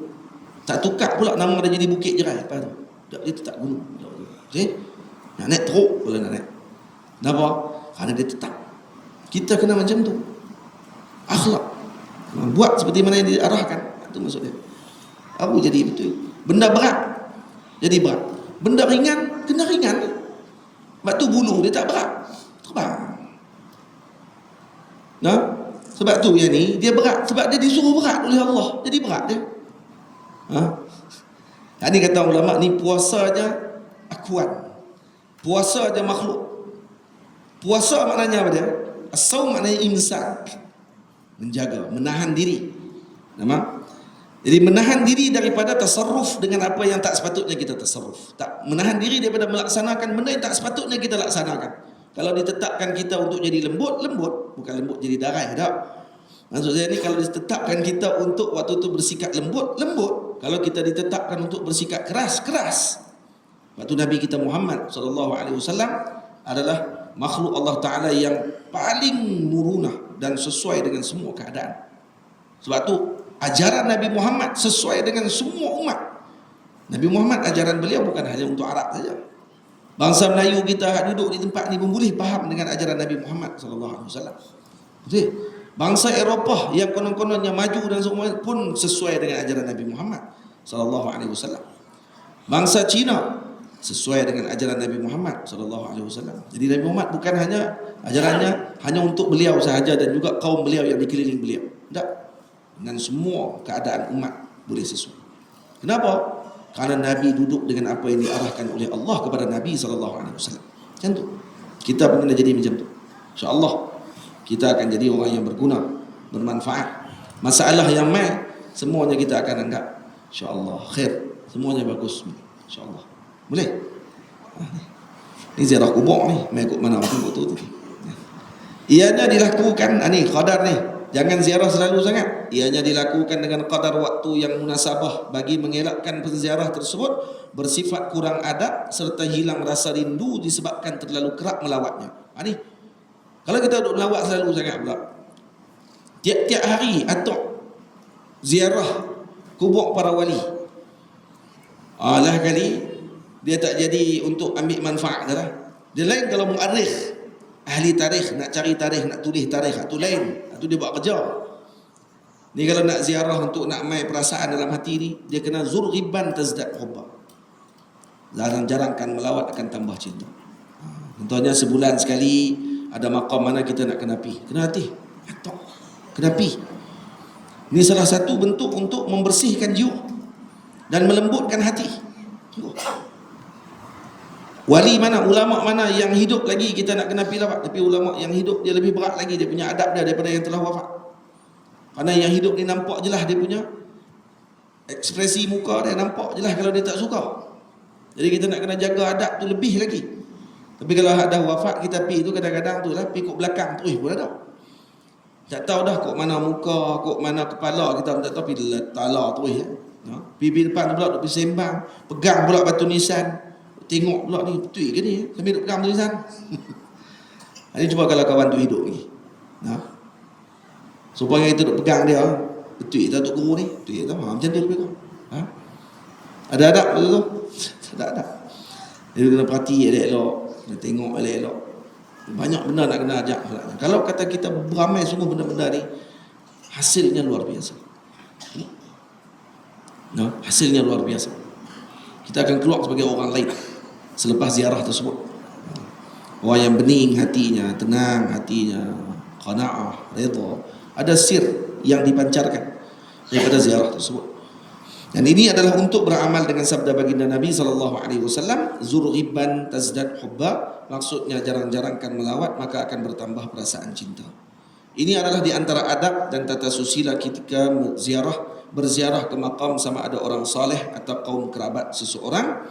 Jika seseorang dapat melaksanakan adab-adab ini, maka baginya kebaikan dan keberkatan yang luas serta akan mendapatkan manfaat dengan ziarahnya tersebut. Di sini kemudian setelah itu saya menyebutkan tata cara menziarahi makam para wali dan ahli keluarga baginda Nabi sallallahu alaihi wasallam. Saya baca cepat-cepat dalam 5 minit, 9 suku kita berhenti. Saya duduk main bulan-bulan ni, saya rasa zalim pula. Main baca 1-2 lepas tu bulan pula nak jumpa. Ni lalang kita baca ni pagi laju sikit tu. Ini dah tata cara dah. Tata cara ni dah senang. Apa yang kita nak kena buat? Ni kalau kita nak lawat para wali, ahli keluarga Nabi secara amali. Itu sebelum ni kita sebut secara teori. Yang ni amali. Ini adalah fasal yang akan saya terangkan tentang tata cara ketika ingin melakukan ziarah secara amali. Ini ibu ayah kalau kata nak pergi ziarah, kalau ada kitab ini, terus buka muka surat 56 tu. Muka surat 56 tu bawa tu, kita nak buat apa? Tata caranya mengikut turutan yang saya sebutkan ini. Ini yang saya ambil daripada sebahagian kitab dan sebahagiannya yang saya amalkan dengan mengikuti para guru ketika mereka menziarahi makam para wali. Yang pertama, dianjurkan seseorang itu sentiasa dalam keadaan berwudu ketika ingin melakukan ziarah. Satu. Jika sampai ke tempat tersebut dan dia ingin memperbaharui wudunya, maka ianya sangatlah dituntut. Ini satu. Nanti kita akan tengok, nanti ada masalah yang disebutkan kata tidak dianjurkan untuk berwuduk dan seumpamanya. Nanti kita akan tengok di masalah tersebut. Baik. Jadi yang eloknya dulu wudu nak melawat. Ini amalannya para wali-wali Allah Ta'ala. Dan ada sirnya ketika berwudu. Karena wudu ni adalah nur. Menziarahi makam para wali ini adalah nur untuk mencahayakan hati. Maka insya-Allah baliknya dengan nur. Nah, baliknya dengan cahaya. Yang kedua, hendaklah berpakaian dengan pakaian yang sopan dan mengikut etika yang telah ditetapkan di dalam Islam. Pakai pakaian yang elok-elok. Ni nak pergi ziarah, pakai seluar katok, seluar Hawaii. Ayah pun kadang kena tegur lah anak-anak cucu. Ni kadang-kadang tu, ya Allah, anak baru balik daripada duduk kampung tu, tapi duduk di Kuala Lumpur baru 2 hari, balik jadi Mak Saleh. Kita pun jadi heran juga. Tapi hitam ya tengok. Seluar pakai main dengan seluar macam tu. Ni kek congoh dia macam tu kan, tak apa, tak ada masalah. Apa nak pakai tu, tapi eloknya pakailah pakaian yang ada tata caranya. Kita kalau kata mai ke tempat ajar, boleh pula kita ada tata cara. Ada seorang Tok Bilal mana? Tok Khatib, saya dengar dia bagi khutbah. Dululah masa ayah saya duduk di IJN dulu. Saya duduk dalam IJN, saya duduk semayang di masjid tu lah. Ada seorang Tok Khatib ni, dia naik atas khutbah. Saya duduk, dia khutbah di atas IJN tu, kat kawasan parking tu. Tapi surau tu surau boleh buat Jumaat. Jadi bila duduk tengah tu, dia kata apa? Dia kata, tuan-tuan, mai masjid tidak semestinya dengan berjubah, tidak semestinya berserban, tidak mestinya berkopiah. Tak ada masalah, pakailah apa pun, dia kata. Begitu juga berkhutbah. Khutbah juga tidak semestinya dengan jubah dan serban. Saya pun panggung kepala sikit tengok. Patut dia pun. Pakai baju kemeja kan. Tangan pendek, kepiah tak pakai, khutbah. Saya kata mangkuk tu. Hang pandai pula nak pergi bincang etika atas tu. Hang mai kerja, ada pula baju etika. Awak tak mai pakai kain basah mai kerja. Dia kata tak ada masalah untuk mai kerja, yang penting tutup aurat. Kain basah saya besar. Beli kain plekat pula. Kain tolak besar kan. Balut pakai yang tu. Tak pun pakai ihram. Mai tempat kerja. Ini kan pakaian ibadah. Pakai ihram, tengok mai. Saya kena puak bahasa dia kata ni gila ke apa ni? Tahu pula mai kerja. Chef kalau mai tempat kerja dia ada baju kerja dia. Betul? Tak pakai etika tadi boleh kena buang. Akan jadi rosak makanan, jadi masalah. Nanti kena komplain. Kena pakai tutup kepala. Mai duduk atas khutbah, duduk atas mimbar, tiba-tiba boleh pakai ikut suka dia. Apa masalah? Ni, kalau pakai macam ni, tak ada etika lah. Tak dia nak buat, tak ada keluasan. Tak ada. Luah bagi cerdik. Luah jangan jadi bodoh. Itu yang masalah dah. Luah sampai jadi bodoh ni masalah. Cikgu pergi sekolah pun pakai baju kerja. Budak pergi sekolah. Elok. Anak dia lepas ni kalau pergi sekolah. Pergi tak salah pakai ni. Pakai seluar pendek pergi sekolah. Cikgu kata ni apa pakai baju apa ni? Cikgu khatib kata duduk atas mimbar tak apa, tak ada masalah apa. Main sekolah yang penting pakai baju. Saya tak tunjuk pun angry bird saya, dia kata. Salah orang macam ni, dia otak dia sebenarnya nak bawa pada satu benda. Nak dia pun tak beretika. Salah. Pelik kita. Jika makam wali yang ingin dilawati, ini seterusnya, tersebut terdapat di dalam masjid, maka hendaklah dia mendahului kaki kanannya ketika melangkah masuk ke dalam masjid serta masuk dengan penuh adab dan ta'zim kepada rumah Allah Ta'ala. Lalu membaca Bismillahirrahmanirrahim, A'udzubillahil azim wa wajhihil karim wa sultanil qadim minasyaitanir rajim. Allahumma ftah li abwaab rahmatik. Baca doa masuk masjid lah. Ini doa masuk masjid. Faham? Jadi kalau tu maqam dalam masjid. Ni di Mesir banyak maqam dalam masjid. Ini masalah lain pula. Ada pula kata, maqam dalam masjid pula. Dalam hadis Nabi telah menyebutkan, la'anallah al-yahuda wal nasara ittaqazu qubur anbiya'ihim masajida. Dia buat hadis tu. Hadis riwayat Imam Muslim. Laknat Allah Ta'ala yang telah kepada Yahudi dan Nasrani yang mengambil kubur para nabi mereka sebagai masjid. Itu dia. Kita macam mana pula ni? Macam mana kubur dalam masjid ni? Ini masalah lain. Perbincangan dalam bab lain. Cuma saya jawab dululah. Ringkas. Yahudi dengan Nasrani tak semayang dalam masjid, tuan-tuan.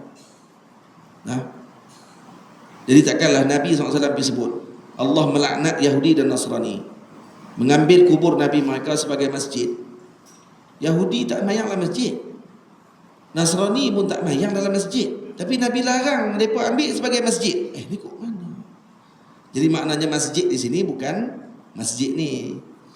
Masjid ni maksudnya ismul makan. Ismul makan maksudnya makan lisujud. Dia pergi sujud kat kubur. Tu ya. Sujud kubur tu dengan makna apa? Menyembah kubur. Beribadah kepada kubur. Tu yang masalah. Tamam? Jadi kita tak ada, golongan muslimin tak ada yang macam tu.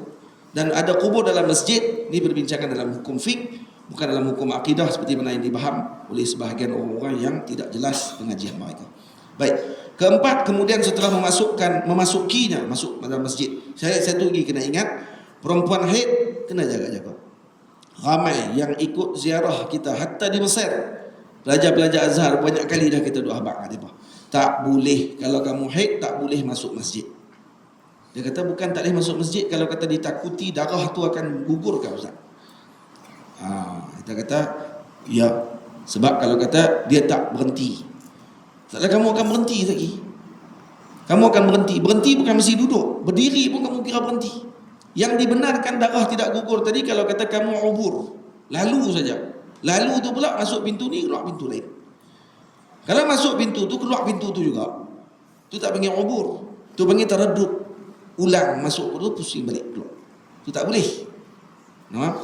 Tapi kalau kamu masuk duduk berdiri dalam masjid, lawat maqam, angkat tangan doa dalam masjid, haram hukum dia. Kalau kamu dikira muks duduk dalam masjid pada waktu tu, walaupun saya tak duduk, saya berdiri, maksudnya dianggap seperti duduk.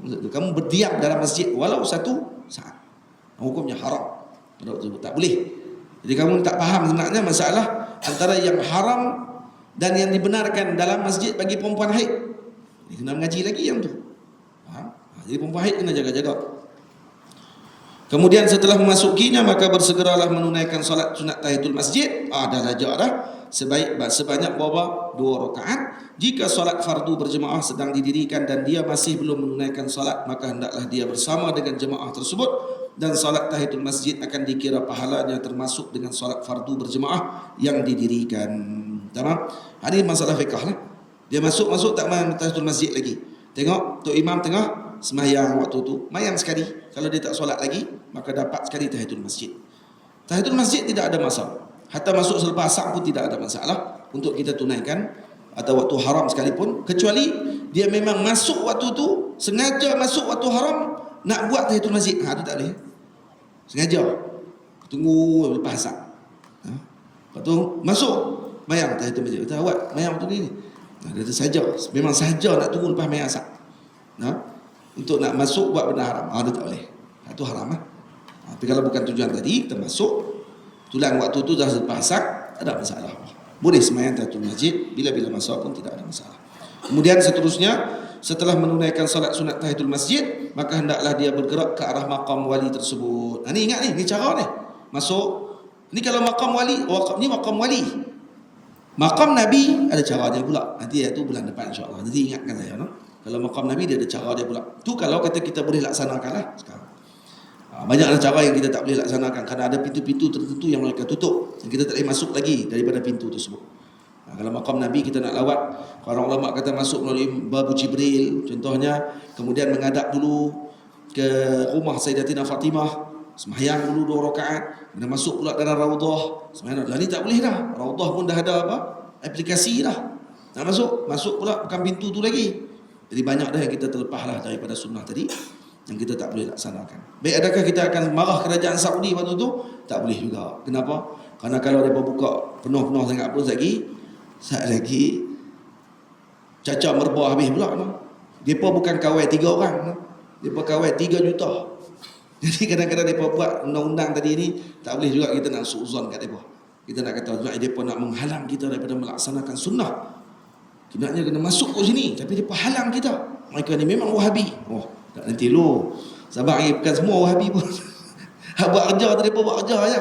Kadang-kadang tu mereka memang kena buat kerja. Dan kalau mereka tak buat macam tu, Allahu Akbar. Bayanglah kalau mereka tak jaga Hajarul Aswad. Saya rasa mereka tolak muka masuk dalam Kaabah saja. Silap-silap mati 3-4 orang. Terlekat muka, nak picum tak boleh dah. Muka orang duduk dekat itu. Bukan Hajarul Aswad lagi. Dia tokok Hajarul Aswad bawa balik kampung. Kalau mereka tak kawal, tak tarik, tak kasak pada waktu tu, elok dah tu. Arab yang buat ajar tu. Kalau orang Melayu lah, dia kerja apa? Buatlah. Kalau orang Melayu duk pegang tu, mah orang Johor pula. Ya Syarifin. Pegang. Tengok orang tu mempih biar. Aku bebas dia kata, koyak dia pula koyak. Tak boleh jadi ni tu. Dia tegah waktu tu. Sebab tu dia atok-atok macam tu. Hak tu kita kena terima lah. Saya dulu sebelum tu pun ada juga otak suuzon tu. Dia pun halang kita. Patutnya masuk pintu ni. Cik. Pi tu. Patutnya terima mampu. Hampir tak lagi hilang tu ihang ni. Hilang daripada radar. Masuk bawah tanah lagi. Dan menjawab. Suruh pergi lagi lah. Mereka buat kerja mereka. Tu. Kalau kita tengok, kita buat pondok, kalau ada majlis maulid, orang parking salah pun kita penin. Tu baru main 1,000 orang. Parking salah, cuba tengok. Jaga kata apa? Ni dia tak jaga etika ni, payah kan. Tu baru 2,000 orang. Ni 3 juta orang. 4 juta orang main. Kalau semua macam tu, tak gila hak jaga. Tu hak muka tak ada nak senyum. Dia kata kalau dia senyum semua dia kata, pok ni kali senyum lagi atas kepala dia. Naik atas kepala dia. Lepas tu dia kena buat muka tegah. Kita tak duduk tempat apa ni, kita duduk tempat apa kita tahu. Baik. Tu. Jadi setelah tu kita bergerak ke arah makam wali tersebut lalu mengucapkan salam serta berikut. Ni seperti berikut. Ni salam dia. Assalamualaikum ya ahla diyaril minal mu'minin wal muslimin wa inna insyaallahu bikum lahiqun. Nas'alullaha ta'ala lana wa lakum al-afiyata wa yaghfirullaha lana wa lakum az-dzunub. Maaf. Yaghfirullahu lana wa lakum az-dzunuba. At-tahiyyatu lillah waz-zakiyatu lillah. At-tayyibatu salawatu lillah. Sampai sini. Jadi kata ulama, para guru kami mengatakan bahawa boleh dibacakan dengan sirah bacaan seperti permulaan tahiyat awal dan akhir dalam solat. Dia baca itu. Nak baca Assalamualaikum ayuhan Nabi, ni kalau Nabi. Ataupun wali. Hatta di makam wali baca ni dulu. Assalamualaikum ayuhan Nabi wa rahmatullahi wa barakatuh. Assalamualaikum ayuhan Nabi wa rahmatullahi wa barakatuh. Assalamualaikum ayuhan Nabi wa rahmatullahi wa barakatuh. Dia boleh dibaca juga 5 hingga ke 7 kali. Baca macam tu dulu, kemudian baca Assalamualaikum wa ala ibadillahi salihin. Assalamualaikum ya wali Allah. Ya Sayyidi, sebut nama wali tadi. Tu, sebutkan nama wali tersebut. Warahmatullahi wabarakatuh. Ji'nakum raghibina wa ila qabrikum zairin. Ini saya tak terjemah lah. Saya baca dulu sampai ni habis ni. Minggu depan saya baca lagi. Kalau kata doa tu kalau tak faham nanti saya baca lagi. Habis baca doa ni, habis baca ni kita punya tertib ni, kemudian kita pun baca, kemudian bacakan Fatihah sebanyak 3 kali. Imam Al-Khayyar Al-Harushi, Abdullah Khayyar Al-Harushi kata, kalau kita baca Fatihah 3 kali, kenapa baca Fatihah 3 kali? Ini hikmah dia, ada di bawah. Para wali mengatakan bacaan Fatihah yang pertama adalah seumpama telur. Bacaan Fatihah yang kedua adalah seumpama anak yang baru menetas dari telurnya. Manakala bacaan yang ketiga pula adalah seperti burung yang telah tumbuh bulunya lalu terbanglah ia dan ia tidak akan berhenti melainkan di tempat yang telah ditentukan oleh Allah kepadanya. Maknanya Fatihah pertama, waktu tu doa kita didengar oleh wali tadi. Fatihah kedua, wali tadi dah jawab. Fatihah ketiga, wali tadi akan doakan dan akan dimustajabkan oleh Allah. Waktu baca Fatihah 3 kali di makam para awliya Allah Subhanahu wa ta'ala, dan kemudian surah Al-Ikhlas sebanyak 11 kali, kecuali di makam Syekh Arsyad Banjari saya dia wasiat suruh baca 13 kali. Dia suruh baca 13 kali. Dan setelahnya dibacakan doa yang telah saya sebutkan pada bab sebelum ini, atau apa sahaja doa yang ingin kita panjatkan kepada Allah. Dan benarkan kita bertawassul dengan para awliya dan para nabi dan salihin. Begini lafaznya. Ini lafaz tawassul. Ini saya dah tulis di sini lafaz tawassul untuk kita baca tawassul. Bab tawassul, sini kita mengaji tak lagi? Sini kita mengaji tak kitab apa ni, Ajwibah Ghaliyah ke kitab Syekh Ali Jumaat? Tak nak ngaji lah. Tak nak ngaji lagi kan? Jawab pada apa yang mereka sebut, hujah-hujah para ulama terhadap apa yang mereka kata ni bid'ah apa semua kali. Tak nak ngaji lah. Nanti insya-Allah ada rezeki kita mengaji. Ngaji tu kita tahu pula lah. Ini saya takut pula ni, ada orang dia cakap, oh tawassul pula. Dia bukan syirik ke? Oh syirik terus. Hati-hati, jangan syirik sangat, cepat sangat. Tak tu dia masuk virus nanti. Jaga. Tamam? Ni dan kemudian ni doa yang panjang. Belakang ni doa yang panjang boleh dibaca, dan kemudian muka surat 48. Nanti bulan depan saya akan baca balik doa ni. Ni cuma saya nak bagi tahu dulu. Bagi nampak dulu kalau nak pi, ni cara dia. Kemudian muka surat 48, setelah itu bolehlah kalian membaca qasidah ini secara beramai-ramai. Ni waktu ketika mana kita nak selesai. Nak selesai dah ni. Habis dah baca doa, maka kita baca Salamullahi ya sadah minar rahman yaghshakum ibadallahi ji'nakum qasadnakum talabnakum salamullahi warrahmah alaikum ya waliyallah أتيناكم وزرناكم وقفنا يا ولي الله سعدنا إذ لقيناكم قصدنا يا ولي الله توسلنا بكم لله أجيبوا يا ولي الله رجونا من مزاياكم لتدعوا يا ولي الله إلى الرحمن ما يرام لدينا يا ولي الله طلبنا وسعة الرزق حلالا يا ولي الله وحج البيت في الحرام مرارا يا ولي الله وارزق لنا زيارة مدينة رسول الله وحسنا في اختتامنا كراما يا ولي الله وصل وسلم على محمد يا ولي الله وحمدا للمهيمن وشكرا يا ولي الله. Habis baca yang tu, kemudian kita kata apa? Al-wada' ya wali Allah, Al-firaq ya wali Allah. Kalau kita pergi ramai-ramai, anak bini kita tak ada, kita baca dekat dia. Dia suruh dia ulang.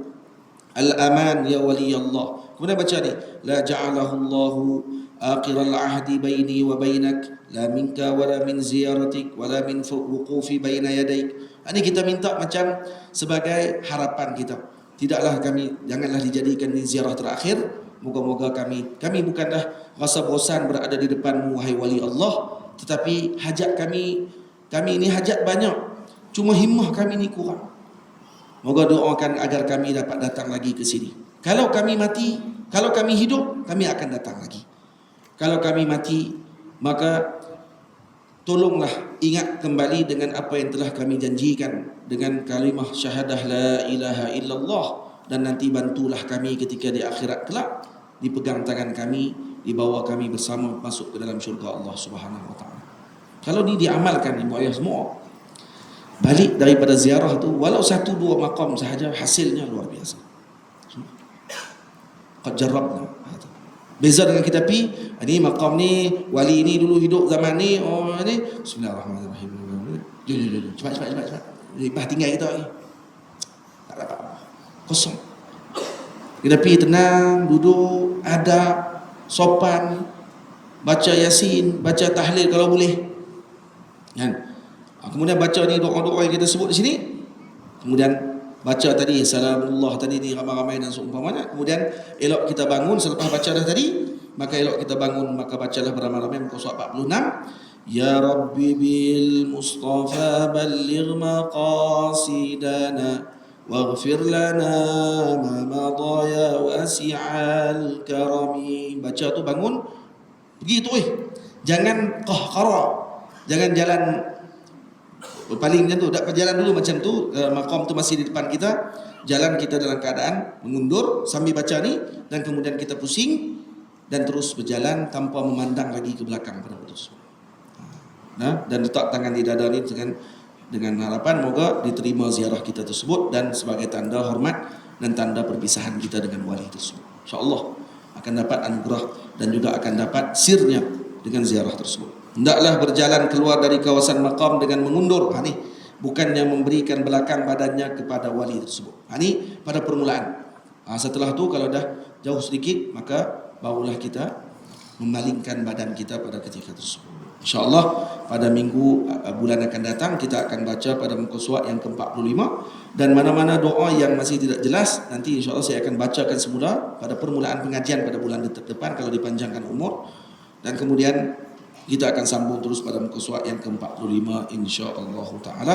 Dan ada sikit lagi saja baki, dan kemungkinan bulan depan kalau kata tidak panjang masa kita akan khatam pada bulan depan insya-Allah. Kitab ni boleh baca kitab lain insya-Allah. Nah, dia tangguh-tangguh pula sampai 3-4 bulan. Kitab boleh khatam dah sebenarnya.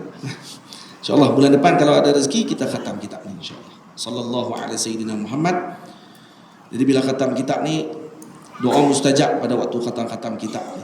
Nah, dan moga-moga Allah Ta'ala kurniakan kepada kita dengan hajat-hajat kita insyaAllah Ta'ala. Sallallahu ala sayyidina Muhammadin wa ala alihi wasahbihi ajma'in. Saya mohon ampun, mohon maaf. Janji pukul 9 suku, lajak dah sampai 9.30 15 minit. Jadi saya minta ampun. Moga-moga Allah Ta'ala berikan kepada kita kefahaman yang baik, dan diberikan kepada kita dengan amalan yang baik insyaAllah. Jadi ibu ayah semua boleh dah, kalau nak pergi ziarah makam ibu ayah kita, bawa kitab ni dan bawa dengan ziarah dengan amali ni tadi, insyaAllah kita akan rasa lain. Subhanallah. Ada mujarrab, qad jarrabna. Kita telah merasai perkara tersebut dan melakukan perkara tadi, dan melihat depan mata kita sendiri apa yang berlaku. Sekat dulu, saya mohon ampun, mohon maaf, kami pun dah solat tadi. Jadi saya mohon izin dulu, dan moga dapat kita bertemu lagi pada bulan hadapan insya-Allah. Assalamualaikum warahmatullahi wabarakatuh.